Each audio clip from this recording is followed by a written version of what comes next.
I nominate Mahogany L. Browne.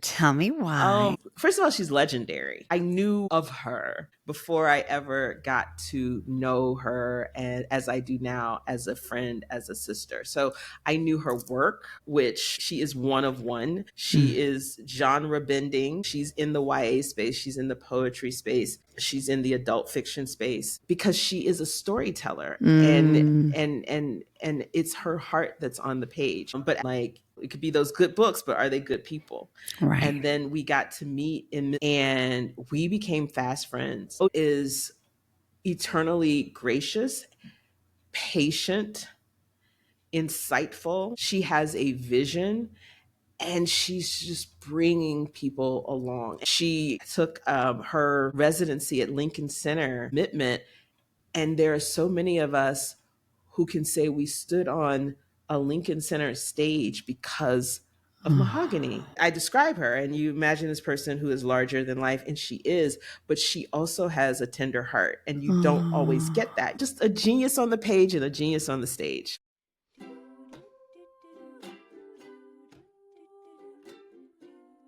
Welcome to the Uplifters podcast. I'm your host, Aranza Savas, and today I am beyond excited to introduce you to the incomparable Mahogany L. Browne, who was nominated for our show by the equally extraordinary Deja Filia, who you met on an earlier episode a couple weeks ago. And while this is a conversation with Mahogany about her like bonkers awesome book, Chlorine Sky, which I just read and which is written entirely in verse, y'all. Anyway, we're going to talk about the book, but really what we're talking about is finding our voice, trusting our voice, and understanding that our service to those we care about doesn't need to be selfless. Really, this is about the courage to show up fully in a world that often asks us to play small, and the radical act of creating spaces where everyone else can do the same. Welcome to the Uplifters, Mahogany. I'm so honored to be in the lineage of folks that you've been able to speak with already. I'm fans of them all. So I feel like, ooh, what a way to come into the day. Thank you. I listened to another interview you did in preparation for this, and one of the women talked about your work as feeling like a short film. And so my daughters and I, we have a practice of reading a poem every night at dinner to just sort of feel our way into what that brings up, because otherwise we end up just talking about the tactical every night. Who needs to get dropped off where, what teacher did what annoying thing. And it just sort of pushes us out of that. And so we were talking about it last night, and we realized that all of the art we like best, no matter how brief, gives us a full story. And I felt like I was living with you in your world in Chlorine Sky. Thank you. I'm glad. That's the point. The point is that, I mean, I don't know if you noticed, I didn't even introduce the protagonist's name until the very end, because I wanted that story to be the mirror.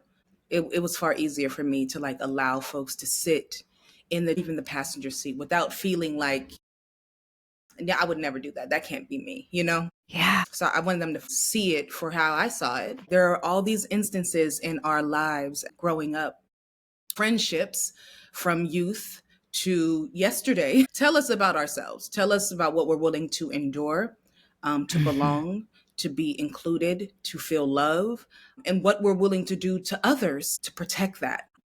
It's an incredibly generous perspective, too, for you to see the world that way, because it doesn't other anyone. Yeah, I think it took some time to get there. I had a lot of poems that were like, you did this to me. You made me feel this way. You bullied me. And once I went to like, maybe it was like a high school reunion, 10 years out. And there was this girl from my English class. She was like, you remember that time you made this joke about me and my boyfriend? And it really like hurt my feelings, and it like stuck with me for a long time.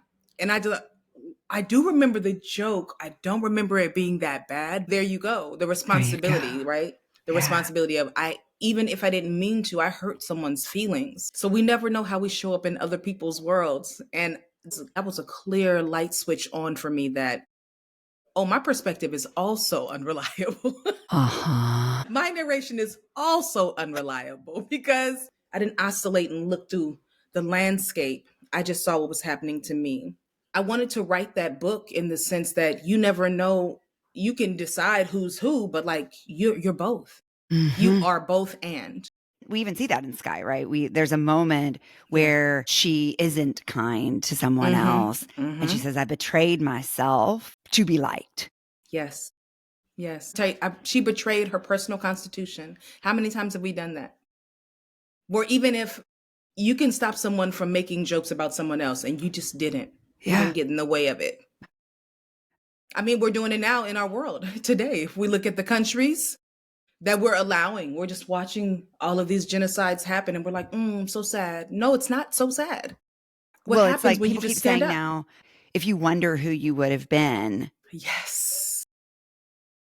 We know look who at they who would you're have being been. now. Yes. Yes. And we sit around right now and we say, like, I don't know, where's the threshold? It gets incredibly difficult when you have to be accountable for your decision or inactivity, because that too is a decision. Mm-hmm. Mm-hmm. Mm-hmm. It's self-protection, which you show a lot of empathy for, and which I really appreciate, because it doesn't say you're off the hook. It just says it's understandable because you're a human. Right. Now, what are Right. you going to do with that? That's it. That's it. You like, that's a synopsis of my life. Please blurb my life. Well, What are you going to do with it? what are you going to do? Yeah, we're here now. So now what? I love it. My grandmother would say that growing up. Like, okay, you're mad. So now what? What else? Uh-huh. And you can only swing your arms to the sky for so long, or you can only bemoan for so long. Think of those friends that refuse to leave that partner who just isn't worthy of their time. And yet, every Sunday brunch, they got something to say about them. And you get to the point where you're like, you are choosing this. Which one is it? Mm-hmm. And there is a point, I'm like doing bicep curls as I say this, that we have to build the muscle Yeah. through the complaint, through the frustration. We have to build the muscle to be brave enough to take action. We have to cry the tears to raise our awareness and our expectation that we deserve better. Yeah. But just naming it is like, it's like a person who wants to go to therapy, but they journal only. Mm. One is required, but one works exceptionally well with the other. And the Exactly. reason we feel stuck is because we've only taken the first step and then we're like, nothing is changing. Yeah, I named the thing. And it's like, yeah, you did. You named it with all the tools you had. But that's the thing about skill sets. We build them. Mm-hmm. We learn through learning different languages how to be compassionate. I know I can't speak Spanish really fast. I've lived in New York City for 25 years. And I did 3 years of Spanish in high school. That's what I had. So when I go to the bodega, I know how to order whatever. But if I want to go live somewhere where that is the predominantly spoken language, I need to immerse myself in the learning of it and not just, happenstance my way around. Uh-huh. A woman I interviewed last week talked about being in the toddlerhood of grief, right? And I'm in the toddlerhood of Spanish for sure.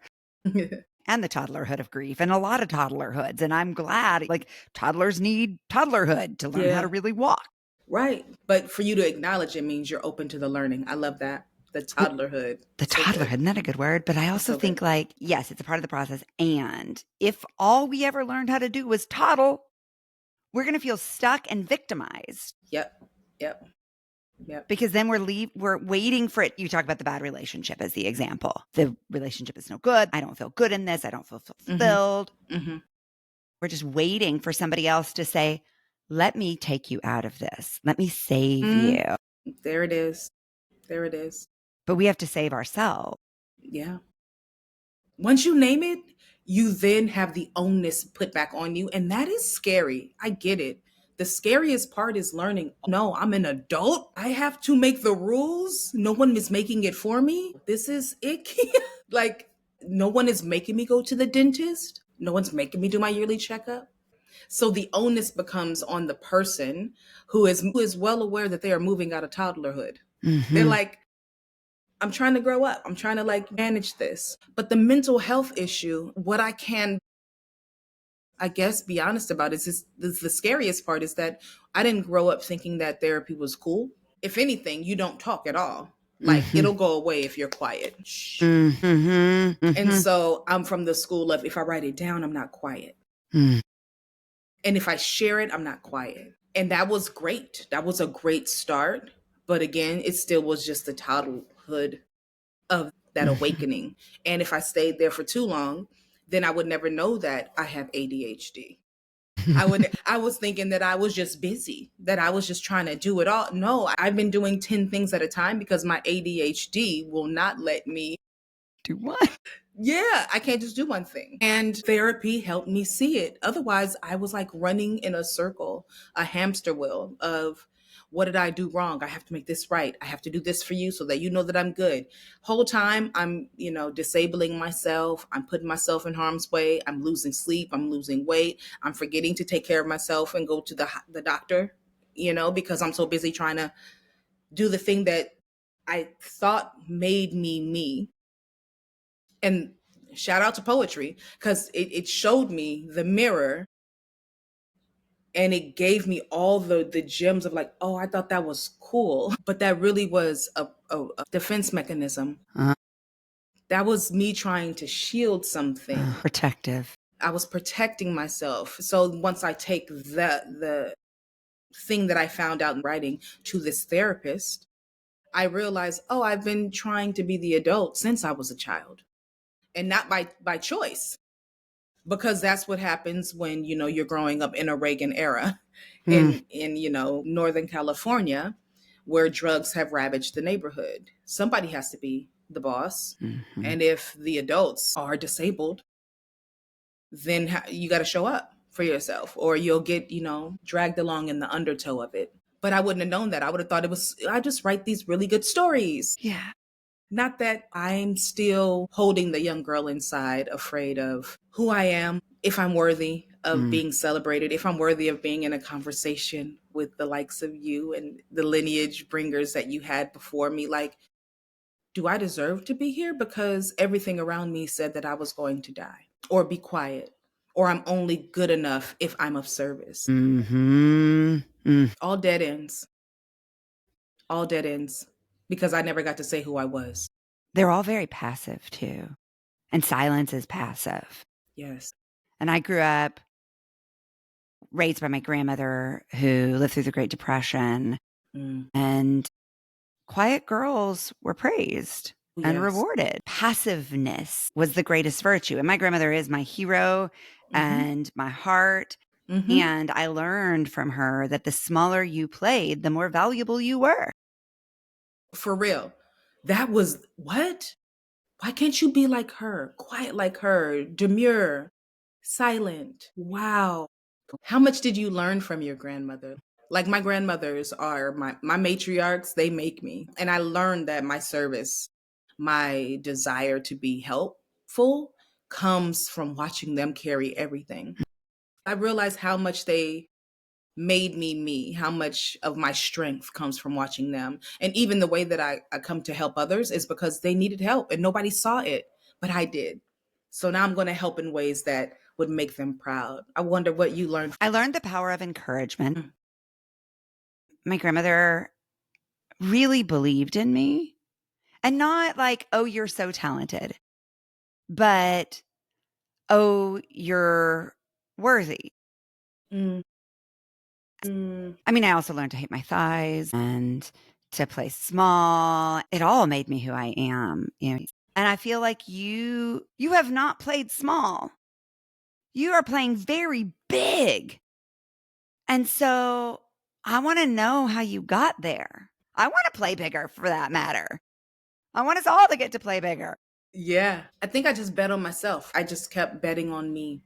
I refused to believe folks when they said I didn't belong or I shouldn't write about this, or I just refused to believe outside of my own body and my own voice what I was capable of. Usually if you tell me no, that's when it's a yes, actually. Like I'm like, oh, sure. Let me show you. that I can write poems and I can have a daughter at 21 and stop my college career in my sophomore year and still go back, get a degree, get an MFA, earn a doctorate by honorary means. Like, no one thought that possible for poetry, not where I'm from. No one thought that possible. Lincoln Center's inaugural poet in residence was a gift, but it was not the gift that I didn't deserve. I had been working in New York City, creating spaces for other poets, editing other poets on stage, on the page, carrying babies across the bridge when the lights go out in New York, which happens every years or something silly. A lot of Yeah, babies are made those nights too.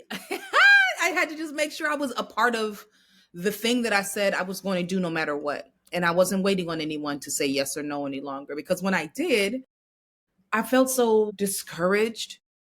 I thought, well, if they can't see it, then it must not be there. Even though I feel it, I feel like I need to write this. I feel like if I don't write it, then who's going to write it for me? Because I know what happens when people write in my image and are not of me or from where I'm from. I know how flat I can sound. Mm-hmm. How indistinguishable my experiences can be. So I better write the truth now, write it myself before, someone speaks for me incorrectly. Yeah. So I'm like trying to synthesize the lessons in this for myself and the rest of us. Yeah. And the first one I wrote down was to embrace our moments of opposition. That refusal to believe is a bit of an oppositional response. We Right. have to say, no, I'm going to trust myself. And I want to reinforce that in my daughters and in myself, that refusal. And yet, again, it's been perceived as not being ladylike or good. Mm-hmm. And then the second one I wrote down is importance. Mm. So when you talk about the importance of writing your own story, I talk about that as a strong why. Yeah. And that is you believing at your core that your work matters. Mm-hmm. Mm-hmm. And I think that's hard for a lot of people to do, especially if we have editors and you are an editor and you have been edited and you have gotten probably billions of pieces of feedback in the course of your life. A lot of it encouraging, a lot of it discouraging, I imagine. Mm-hmm. Mm-hmm. So how do you choose what to listen to grow and what to say that's not for me? Yeah, I love that. I choose to listen to the people who want me to succeed. And you can figure that out very quickly.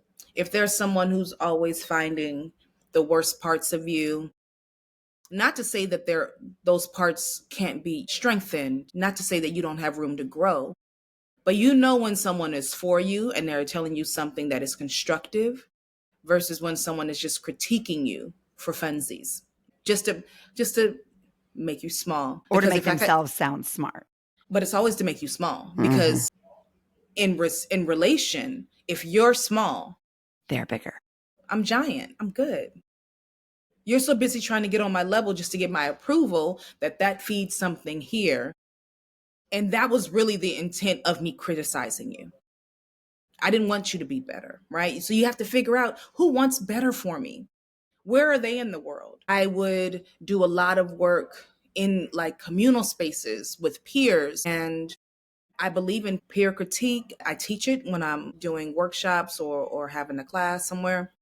I think it's important for you to be in conversation with the folks around you, because that is how community is made. That's how you find your people. And I made it a point that even though we're peers, I can tell by your behavior if if I'm someone you care about, if my work is something you care about, or if you're just trying to chop me at the knees to humble me, to put me in my place. And not everyone has the coof or tact to tell it to you, in a way that allows you to receive it and not, be shocked by, the power of it, not everybody works with the red edit pen like journalists do. I came from that world, so I want to be better.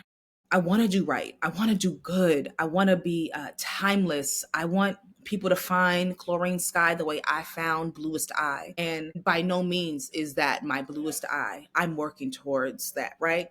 But what Bluest Eye did for me was it allowed me to see myself for the first time in print. And I'll never forget it. I'll never forget the moment in the library, Martin Luther King Jr. Library in Sacramento, California. Will never forget. I was hiding out, crying in the stacks, weeping in the stacks, because I felt like, oh, I'm here. not wrong. Wrong is not my name. Word to June Jordan. I am not wrong. Not just good. It felt home. So what I think we were starting with is, how do you keep the meat and cut the fat? And it's just about finding who your people are, who's in my corner, who do I read, and I'm like, oh, that's so good. Disha is one of my favorite reads. Her ability to write, keep joy, like she gets past it all in a way that is so, it's just so, it's beyond smart. You're listening to the people who get what you're doing. Mm-hmm. Mm-hmm. And it's almost like, to me, that's a whole other level of this. Yes. To be able to say, oh, that's not my person. And it's not just that they believe in me or that they want to make me better, but they get what I'm doing instead of giving me Right. feedback for something that I was never trying to do anyway. Right. Some people give great notes. They give great edits. And some people are editing you with their pen in mind. I don't use words like that. Why would you put that in my page? You know, like, so it's not even like anti you. It's just they don't have the know-how to talk about or to see what you're trying to do outside of who they are in that same canon. They're like, if your poem should be good, get it closer to mine. Not, if your poem is going to be good, make it as whole as it can be. There's a difference. There's a difference. So I had to see who that was for myself. I had to know when I'm reading the notes that this person is not only amazing at what they do, because I've had the likes of everyone, Ocean and Terrence Hayes and Nicole Seeley and all these Cave Canem fellows that I've, worked with. I have the luck of being able to turn to those folks and say, can I bend your ear real quick? And we all have those people. The woman at the bookstore for the last 30 years, she knows some stuff, right? She's read that thing. Ask her what she thinks. I knew how to write poems because my grandmother, when she listened to me read them, she would either give me her full attention or she would do this, and I'm not playing. She loved Harlequin romance. And that's how I got, if I can make her put the book down, I'm talking to her. That was one of my first readers. She got 300 Harlequin romance books. If I can peel her attention from that book, I'm on to something. I love that as a success metric. Yeah. Like, do I capture attention in this? Is it being received or is it just noise? Yes. Because we don't need to add any more noise. Am I bringing the poet? Am I bringing the poem or am I being the poet? Oh. So are you telling me a truth or are you excited that you can hold the truth, so to speak? Like Colleen McElroy, an amazing professor via Cave Canem, rest in peace. One of her quotes when reading our poems was, are you writing the poem or are you in the way of the poem being written? And that's a real question we all get to ask ourselves. Are you writing the story or are you in the way of the story being written? Are you writing and editing? Because that sounds like you're in the way, right? Or are you just writing it down and then the edit will happen? And is it ego and fear that most often get in the way of that? I think so. Ego, fear, what you think should be said. A lot of, this isn't good. This is not what I meant. Like, a lot of degradation on that page. This is not as good as. No one just writes the first banger. And if they do, it's because they've written a million poems already, right? Mm-hmm. But we're all still in our expert yoga hours. You gotta do a couple of hundred of those bad boys to be limber. How are you doing that in your poetry work? How are you doing that in your writing work? How do you feel it when you write something you like? How do I feel? Yeah, I'm sure I've written things you're like, that's so. What is the difference between the that's not there and yeah, this I don't think I have it. I don't. All of it is, let's better. See how this goes. Because I feel like I'm writing at a rate of, I don't want to bring up the Hamilton musical, but when he's writing against time, Uh-huh. I feel like that's me. I'm writing against time. Folks say, do you sleep? Or you put out something every year? Yeah, because I wasn't supposed to be here, you know? And so I don't take any of these opportunities for granted. I am thankful to have another day to try and write it right, or at least write it real. I'll Do be you okay with that. feel like you're still growing? Absolutely. Yeah. That's the funnest part, is that I don't feel like I've mastered anything. If anything, I'm an expert at knowing how to read a room. I'm intuitive to like what the room requires. I can feel the spark and the crackle. And then that comes from 13 years of hosting at the New Eurekan. New York City is not for the faint of hearts. And hosting 200 people in a room that it only should be seating 120, and bringing up 5 to 7 poets a night, hour and a half, 2 hours of actual just words. And I have to make sure that those 200 people want to stay there. You got to know what the room needs. So Mm-hmm. someone comes up there with a poem about, losing, their child, a miscarriage, gun shooting. Someone comes up there about boyfriends being as bad as bagels. Someone comes up there with the importance of grandma's shawl. And I have to find the thread that connects all of those human stories without anyone losing hope for tomorrow. So that's one thing I got. I know how to do that. I have not mastered the page. It's still reading me, and I'm okay with it. Yeah. If I get another day. How do you stay true to the stories you need to tell? My favorite way to hear poems is to hear them in a room. The sonic editor is extremely helpful. Even my novel form stuff, I'm writing with the pen of a poet. So the language and the music and how it lands matters to me. I also have a partner who's an amazing reader. Most of my friends are poets or poetry lovers, which is crazy.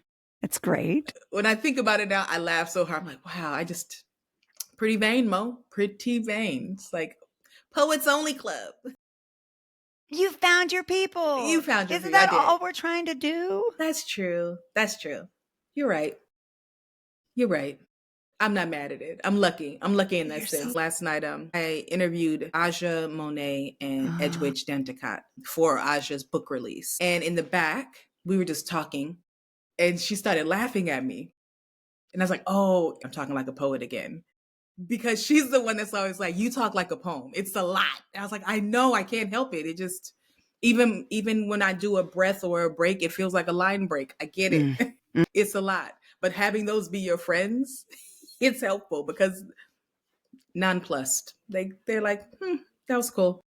Get another mimosa for us. That's great. It's like they've learned the language of the density in your speech.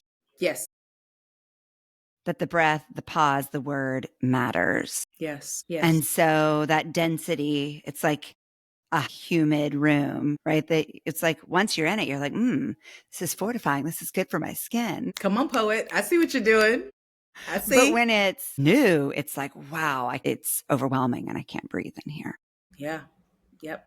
You're constantly creating these spaces for art and community. How much is it giving you, and how much is it giving the people that you are encouraging and supporting? I would say 50-50. I feel like I get as much out of those experiences as folks get from the opportunities that those experiences bring. Mm-hmm. I feel fed because there is a safe space to share thoughts and ideas. And I remember coming up, I didn't always feel like those spaces existed, especially for newcomers and up and coming writers. So I love that feeling of we're creating something for folks to feel good about coming and sharing and learning and growing. Yeah, there'll be, amazing people there, a lot of heroes, but you are welcome. You're welcome to be here too. And how good that feels to know that you're welcome to walk in those rooms. I didn't feel that necessarily. I love that answer, because I think there is a misconception in our world that service must be selfless. No. And that's not sustainable. It's not sustainable, and it's not fair, and it's not what I felt like that used to do that selflessness, like just it's a thankless job and you just do it anyway. That just allowed bad behavior to continue. That allowed Mm. people to think, oh, we don't have to pay artists to be artists. Mm. When the pandemic proved, who would you be without the arts? Mm. When people had to sit home and look at themselves before therapists were video ready, the arts were a large part of people's soothing method. What happens when you no longer have access to it? And so now you don't want to pay that poet for that haiku that you have now tattooed on your body that has brought you, like, has become a prayer and a mantra for your everydayness. So as uplifters, we uplift. Yeah. What can we do to support you and your work in the world? Follow me on Substack. I finally have my I own live for place. Substack. Yes. Follow me on Substack. Buy, 2 books at a time, gift it to someone else and have a book club read, review it, have me in conversations with your favorite readers. Like, I love that. I love the invitation to like really discuss what we're doing and where it's going next and how we're in community together, even if we may not have met. Because, we absolutely must start moving with like-mindedness in mind. And when I say like-mindedness, I'm not talking about just what makes you happy and what makes me happy. I'm talking about how do we end this oppressive system, make sure that equality and liberation is absolutely available to us all. I think we get that so directly from your answer to how you keep going. Mm. And it is with a strong sense of purpose and belief in the importance. That's right. And so if we have a shared belief that it is important, then we have a shared responsibility to keep it alive. I would even go deeper and say, instead of a shared belief, I would like a shared, shared mission, because the belief is the idea that it doesn't exist yet and we exist. We exist and we can and have fought against these terrors before. It is in our passiveness that we allowed folks to move for us instead of with us. And so now we must come back together, calibrate, and accelerate. See? It was a poem. Look at you. I didn't even mean It to. was. And your friends, I'm sure, would say, that's just mahogany. There she goes. Mahogany being mahogany. So funny. I Yeah. am so grateful we crossed paths. Thank you for making time. Thank you. Thank you. And for all you're doing congratulations, in the world. The intergenerational household. We are mirroring each other. Yeah. So We're take time for lucky. yourself. Thank you. You too. I almost forgot my favorite question. Okay. And I had, who do you want to nominate for the uplifter? Ooh, my nomination, I think. Can I do a drum roll as well? Yes, please. Mine is Hala Alian. She writes about the atrocities and the dreams deferred from love-torn relationships as a mother, author, curator, anthropologist, and psychologist. She is a cultural worker who remains a beacon of resilience to us all. I love how she does not muss or fuss over genre, which is to say, our stories belong everywhere. My. You're going to love her. You're going to love her. I'm like, can we talk? Let's call her now. Three-way phone call. Let's do it. Hey. Party line. Oh, do you remember the party line? We used to have one. I know. Yeah. We like shared with the neighbor down the street. So cute. Oh my. So cute. Yeah. Yeah. Quaint. Back in the day. Look at us. Back in the day. I'm like 95. 1995. That was a good year. It was. We were trying to figure some things out back then. I still had acid wash jeans, I had a great time in 1995. That was high school. Was it? What year did you graduate? 95, January of 95 for the class of 94. I had to go back and finish that last semester, courtesy of my grandmother pulling me by the ear and being like, absolutely not. Good job. When I say they saved me, baby. Well, we have that in common too. Yeah. I moved out my senior year and went crazy and then had to come back and finish. It's like I know. We're here. We're We here. did that. I'm really, really glad for us. Me too. Well done. Books are lucky because we said yes. That's right. We're going to keep saying yes too, and we'll keep learning from each other. Period. Thanks for watching the Uplifters podcast. If this inspired you, hit subscribe and tap the bell to stay uplifted. Give this video a thumbs up and share it with someone who needs a little lift today. Big love. Painted water sunshine with rosemary and thyme. Dwell in the perplexing, though you find it vexing. Toss a star and hover, be your own best lover. Relish in a new prime, plant a tree in springtime.